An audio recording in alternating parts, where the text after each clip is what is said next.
Hello student, तो कैसे हो सभी। आज का एक मोस्ट इम्पोर्टेंट चैप्टर हम डिस्कस करेंगे। देखो, केमिकल बॉन्डिंग, इनऑर्गेनिक केमिस्ट्री का हार्ट बोलते हैं, हार्ट ऑफ इनऑर्गेनिक केमिस्ट्री जो आता है हमारे केमिकल बॉन्डिंग। और उससे जो इम्पोर्टेंट थ्योरी है वो हमारा वीएसीपीआर थ्योरी और वेस्पार थ्योरी बोल सकते हो। हार्ट ऑफ इनऑर्गेनिक केमिस्ट्री में कुछ तो इम्पोर्टेंट होगा, ठीक है। तो आगे डिस्कस करते हैं वीएसीपीआर थ्योरी। ये जो थ्योरी है वीएसीपीआर थ्योरी, इसका फुल फॉर्म क्या है? Valence shell electron pair repulsion theory.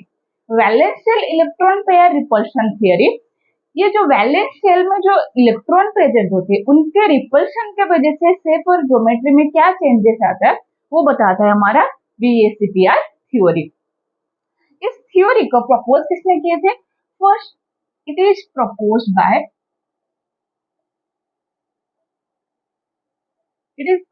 By scientist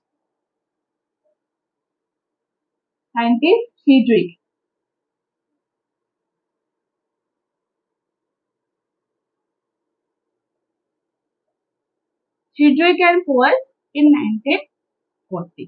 देखो, इन्होंने प्रपोज किए थे, इसको फर्दर डेवलप किया गया है। It is further developed by it is further developed by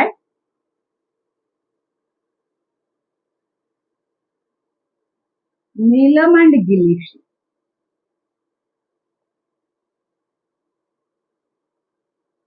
clear? देखो,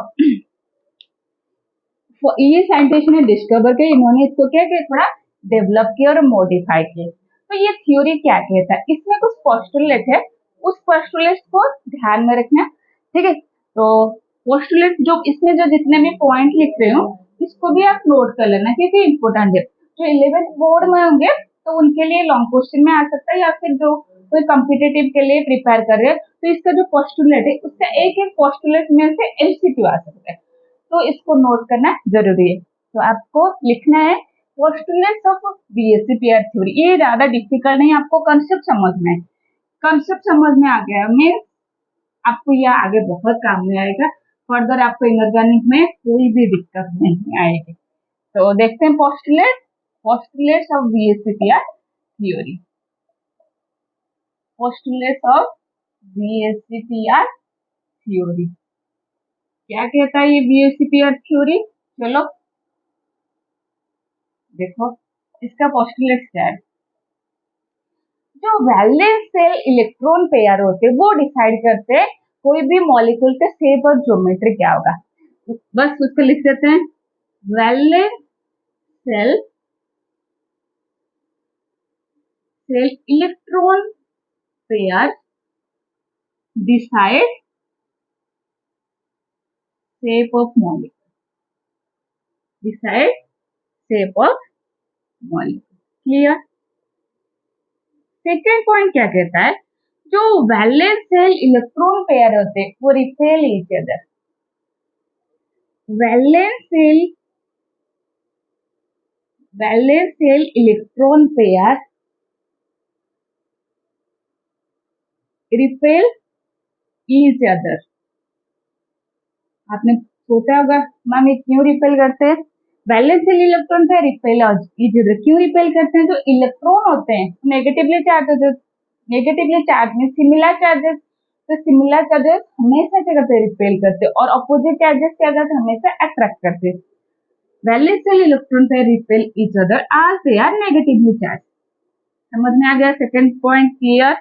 as they are negatively charged। Clear? और जो देखो इनके बीच में रिपल्सन है हमेशा अनस्टेबल है, इसलिए क्या करते हैं जो valence shell electron pair means ये चाहते हैं मैक्सिमम स्टेबिलिटी। मुझे बताओ, किसी को स्टेबिलिटी नहीं चाहिए? हर किसी को स्टेबिलिटी चाहिए।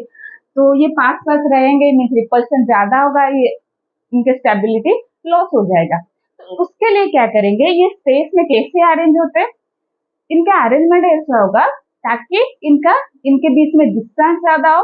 डिस्टेंस ज्यादा होगा मीन रिपल्सन कम होगा, तो maximum distance and minimum repulsion उसके अकॉर्डिंग ये खुद को अरेंज करते हैं।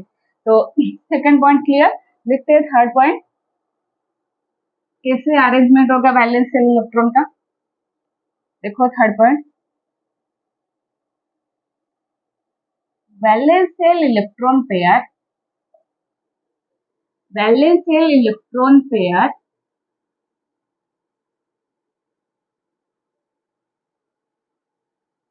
arranged in such a way in space, such a way in space in order to क्या करेंगे, इनके बीच में डिस्टेंस मैक्सिमम होना चाहिए। जब डिस्टेंस मैक्सिमम होगा तब जाके इनके बीच में रिपल्शन कम होगा। In order to minimise repulsion, clear, minimise repulsion, minimize repulsion and maximize distance, clear, maximize distance, ये पॉइंट क्लियर हो गया होगा। देखो सपोज ये दो चार्जेस ये पास पास रहेंगे, इनके बीच में क्या होगा, रिपल्शन होगा। हम क्या करेंगे, उसको दूर कर देंगे, रिपल्शन कम होगा, डिस्टेंस बढ़ गया। तो वैलेंस शेल इलेक्ट्रॉन के कंसेप्ट सेम ये क्या करते हैं, खुद को अरेंज करते हैं स्पेस में, कैसे, maximum distance and minimum repulsion. तो थर्ड पॉइंट आई होप सबको क्लियर है।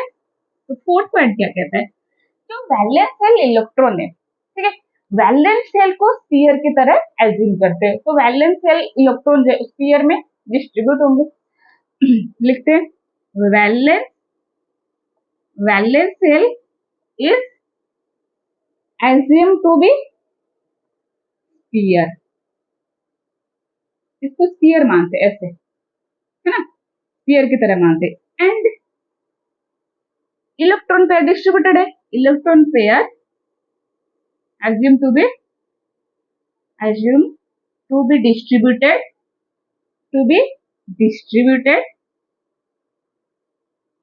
in spherical surface, clear. जब वैलेंस शेल को हम क्या assume कर रहे हैं, स्फीयर की तरह, तो उसमें जो इलेक्ट्रॉन प्रेजेंट हो गए तो उनका डिस्ट्रीब्यूशन किस में होगा, वही स्फेरिकल सरफेस में। तो क्लियर फोर्थ पॉइंट। तो फिफ्थ पॉइंट देखो, फिफ्थ पॉइंट क्या कहता है, देखो ये सबसे इंपॉर्टेंट है, जो फिफ्थ पॉइंट देखो, जो वैलेंस शेल इलेक्ट्रॉन पेयर है ना, एक पेयर प्रेजेंट हो सकता है या फिर मोर देन वन पेयर प्रेजेंट हो सकता है ना। तो फिफ्थ पॉइंट कहता है multiple bond, clear, multiple bond treated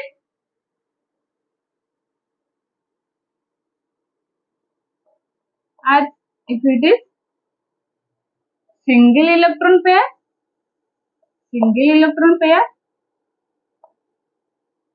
और इसमें ट्रिपल बॉन्ड प्रेजेंट होगा, ट्रिपल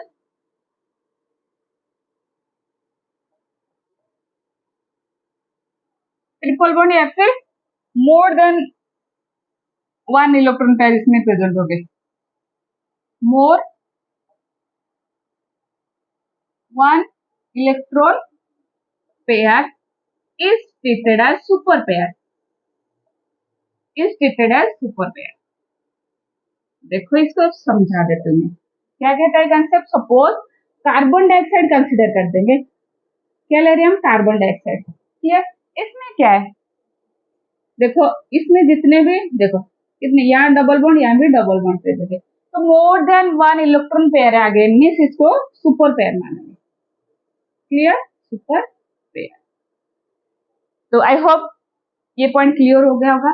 देखो लास्ट पॉइंट, इसमें आपने रेजोनेटिंग स्ट्रक्चर पढ़ा होगा। रेजोनेंस में सिंपली क्या होता है, इलेक्ट्रॉन का मूवमेंट होता है। सपोज बेंजीन का रेजोनेटिंग स्ट्रक्चर आपको पता होगा, है ना। रेजोनेटिंग स्ट्रक्चर में इसका क्या करना है, आपको बॉन्ड को रोटेट करना है। ये बॉन्ड इधर शिफ्ट हो गया, दिस वन, है ना। तो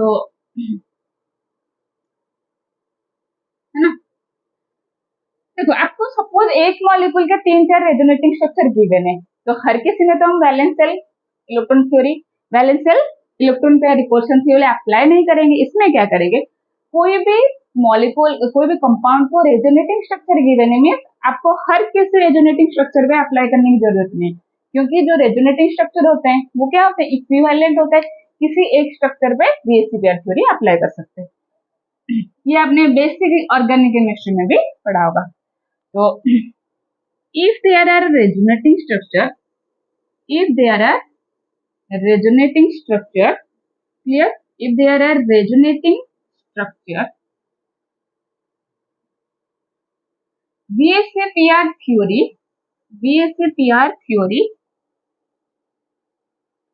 applicable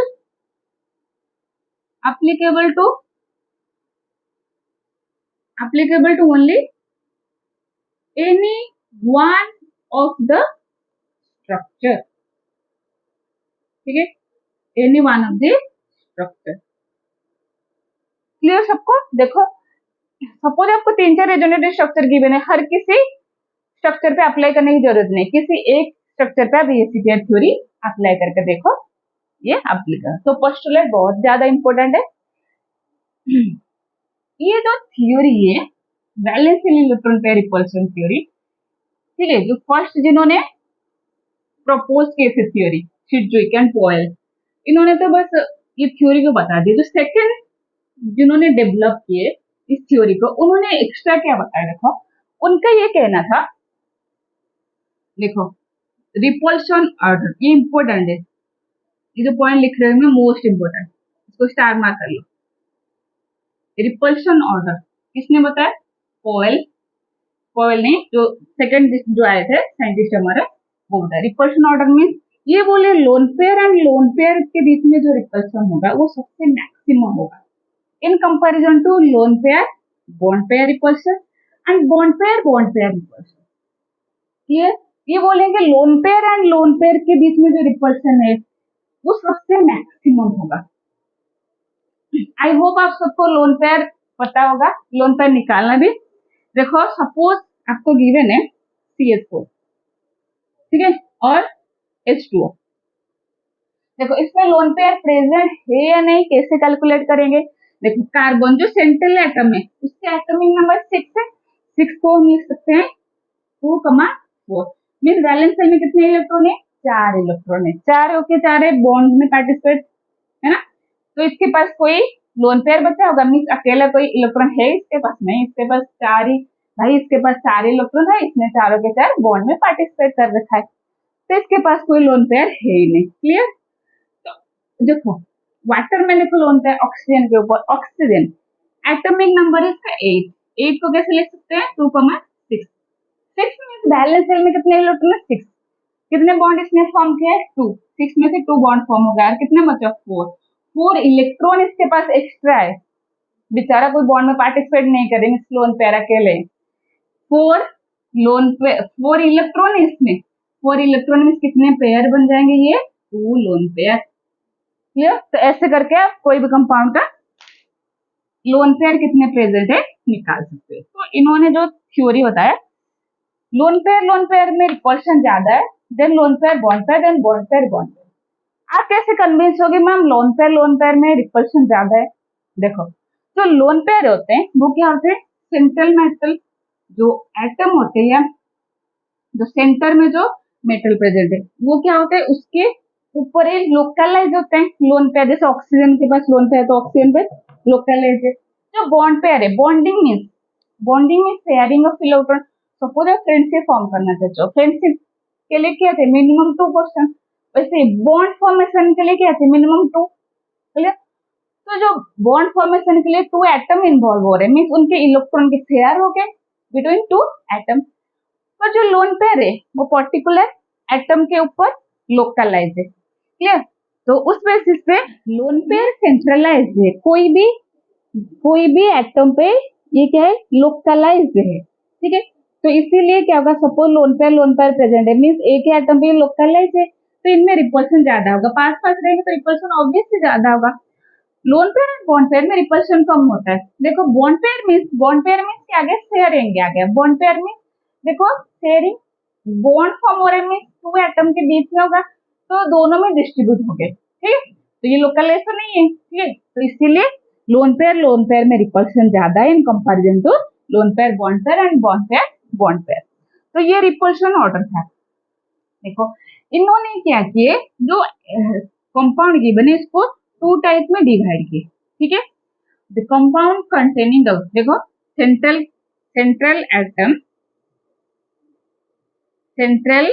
atom does not containing lone pair and another condition क्या होगा, obviously central atom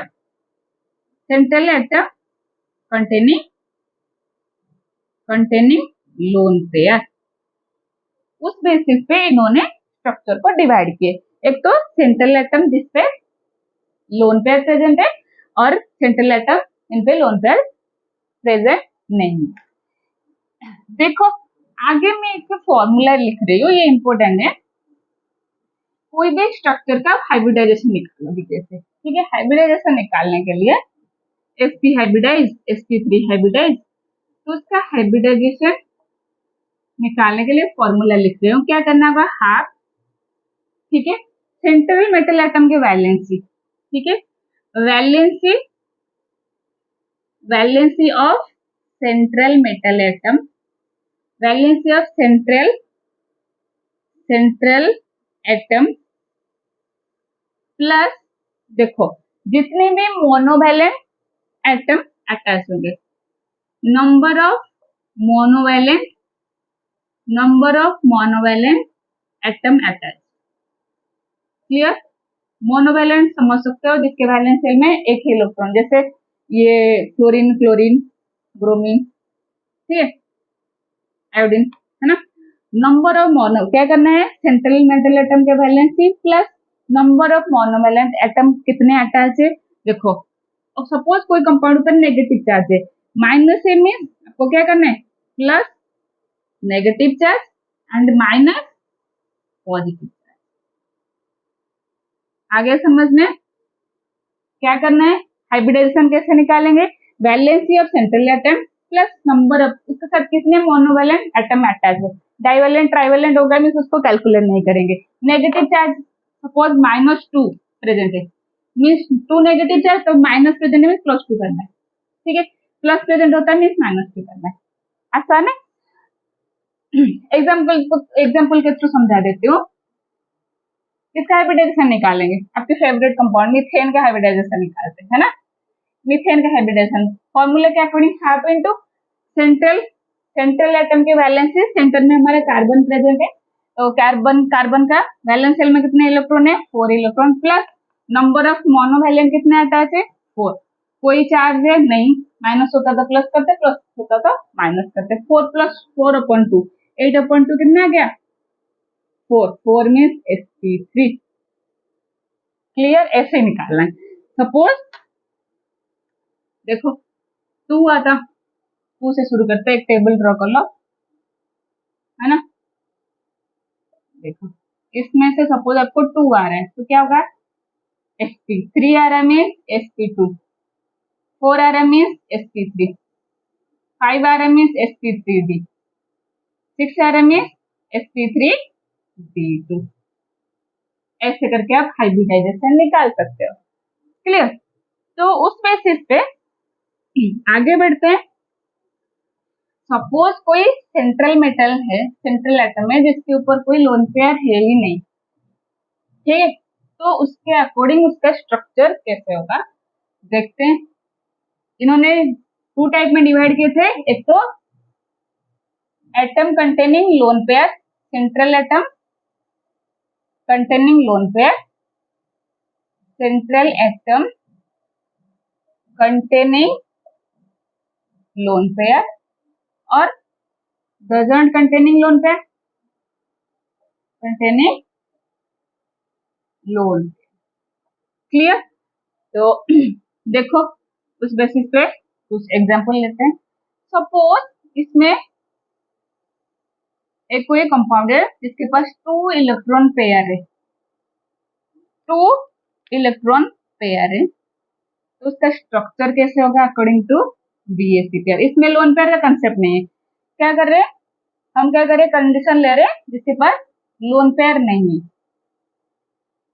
case 1 does not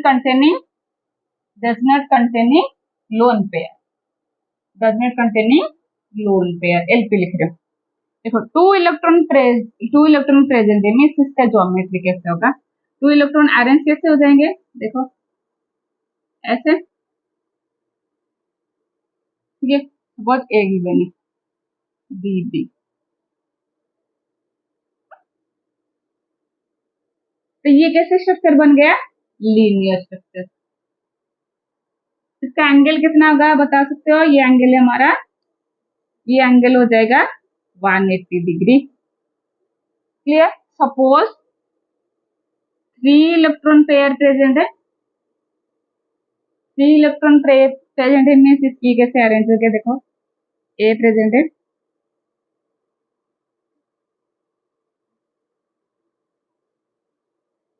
इसको बोलते हैं trigonal planner, trigonal planner. Clear. Trigonal planner angle होता है इसमें 120 डिग्री। क्लियर।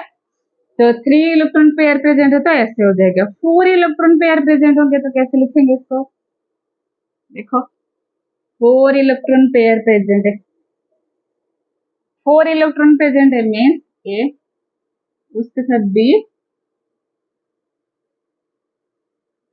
इस स्ट्रक्चर को कहते हैं टेट्राहेड्रल। क्या कहते हैं इसको, टेट्राहेड्रल। इसमें एंगल कितना होता है, एंगल होता है 109.4 डिग्री, एंगल इसमें होता है 109.4 डिग्री, है ना। ये आ गया टेट्राहेड्रल। सपोज 5 इलेक्ट्रॉन पेयर है, इसको ध्यान में रखो, इसमें क्या करना है, 5 कैसे फॉर्म होगा, आप ऐसे कर सकते हो, ट्रायंगल फॉर्म कर सकते हो, तो ट्रायंगल में कितने आ गए एटम, 3 आ गए, ठीक है, तो ऊपर एक एटम नीचे एक एटम, 5 हो गया। तो देखो इसके साथ ये अटैच है, देखो ये जो अबोव द प्लेन जो एटम है एंड बिलो द प्लेन, ये इसके साथ एंगल फॉर्म करता है 90 डिग्री, और आपस में ये कितने डिग्री का एंगल होता है, ये होता है 120। इसको बोलते हैं टीबीपी स्ट्रक्चर। क्या बोलते हैं इसको, टीबीपी।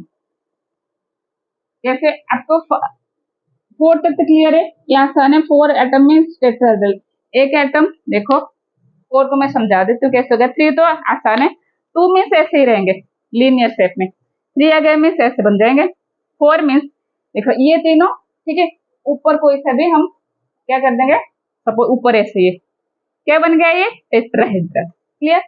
तो 5 कैसे फॉर्म करेंगे, 5 के लिए क्या कर देंगे, तीनों को ट्रायंगल में, 3 आ गए ट्रायंगल में, एक अबव द प्लेन एक बिलो द प्लेन, ये आ गया ट्राइगोनल बाइपिरामिडल। बाइपिरामिडल मीन्स ये ट्रायंगल फॉर्म हो रहा है, एक सपोज ये प्लेन में ये ट्रायंगल फॉर्म कर रहे हैं, दिख रहा है आपको, है ना, ऐसे ही हमारा ट्रायंगल फॉर्म हो रहा है, ठीक है, और ऐसे मान लो ट्रायंगल फॉर्म है, तो ट्रायंगल एक ऊपर कोई एक एटम प्रेजेंट होगा एंड नीचे एक एटम प्रेजेंट होगा, एक अच्छे से इसको ट्रायंगल फॉर्म कर देते हैं,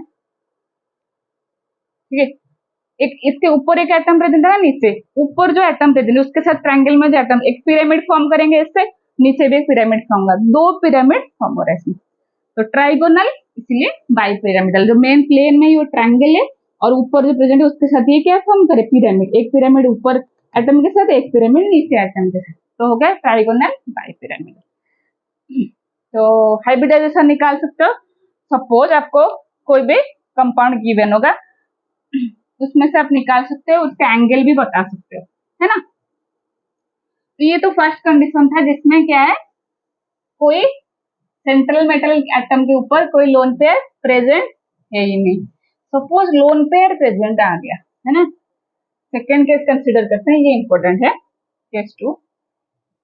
देखो सेकेंड जो केस है, central atom containing lone pair, means इसमें लोन पेयर प्रेजेंट हो गए, तो एक स्ट्रक्चर ले लें Ab2E type, Ab2E type means देखो कितने एटम सराउंडिंग में, B2E, देखो 2 बॉन्ड पेयर एक लोन पेयर, मीन्स ये कैसे टाइप बन गया, सपोज इसके पास Ab3 होते, है ना, तो ये क्या होता, ये होता हमारा structure Ab3, central metal atom present है, सराउंडिंग में 3 एटम प्रेजेंट है, देखो, है ना, तो ये इसका स्ट्रक्चर कैसे होता है, टेट्राहेड्रल होता है, पर इसमें एक लोन पेयर प्रेजेंट है, ठीक,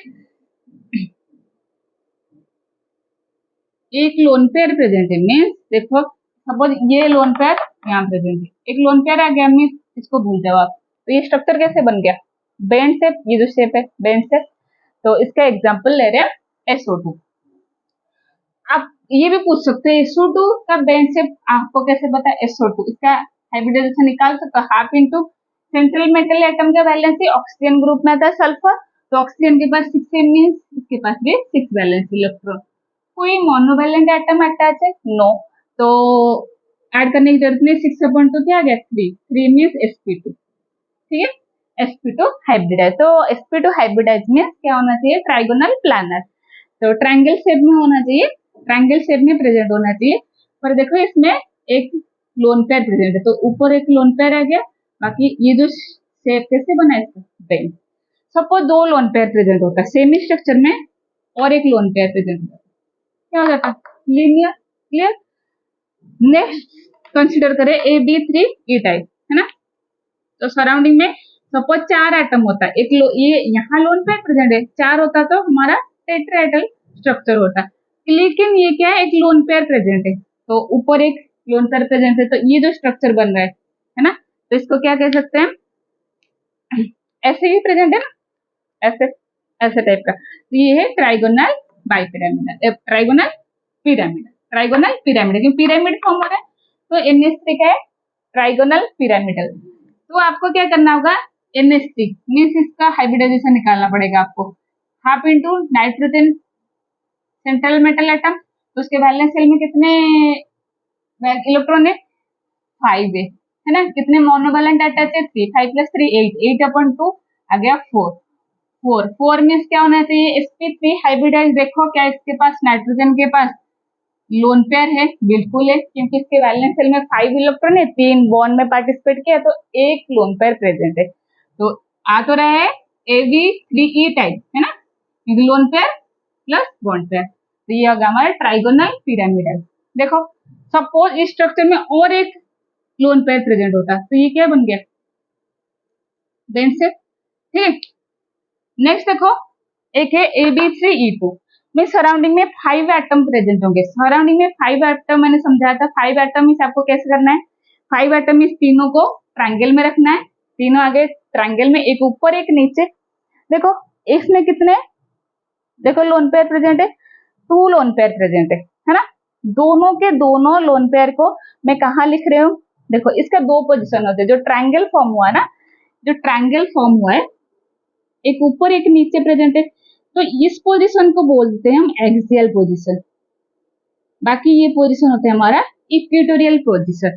तो लोन पेयर आप ये भी पूछ सकते हो, मैम लोन पेयर हर जगह एक्सियल पोजीशन में था, यहाँ इक्वेटोरियल में क्यों प्रेजेंट है, एक्सियल में लोन पेयर रख देंगे, क्या दिक्कत है। देखो एक्सियल पोजीशन में ये जो पोजीशन है, इसमें यहाँ लोन पेयर रहने से क्या दिक्कत है, यहाँ लोन पेयर रहेगा मीन्स ये इसके साथ रिपल्सन, इसके साथ रिपल्सन, मीन्स तीनों प्लेन में जो भी एटम प्रेजेंट हो गए, ट्रायंगुलर प्लेन में जो तीनों एटम है उनके साथ क्या करेगा, ये रिपल्सन देगा, ठीक है। तीन रिपल्सन मिल रहा है हमें, ठीक है। देखो इक्वेटोरियल प्लेन में रखने से क्या फायदा है, देखो कितने रिपल्सन मिल रहे हैं, 2 ही रिपल्सन, तो रिपल्सन को मिनिमाइज करना है, इसीलिए कौन सी पोजीशन पे, इक्वेटोरियल पोजीशन पे। तो देखो 2 लोन पेयर आ गया, इसको आप भूल जाओ, ये कैसे स्ट्रक्चर फॉर्म हो रहा है, ये जो स्ट्रक्चर है हमारा ऐसे, उसके साथ एक ऐसे एटम है, इसको क्या T से बोल सकते हो, बिल्कुल, है ना। तो ये था हमारा T से। सपोज इसमें एक लोन पेयर प्रेजेंट होता है ना, एक लोन पेयर प्रेजेंट होगा, तो आप खुद से बता सकते हो, AB3E में क्या होगा, एक इसमें एक लोन पेयर प्रेजेंट होगा, मीन्स इसका शेप होगा सीसो। देखो इसको इरेज कर देती हूँ मैं,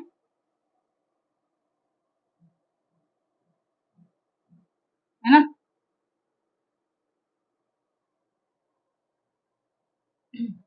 AB3E2 सपोज आपको गिवन है, ये स्ट्रक्चर A B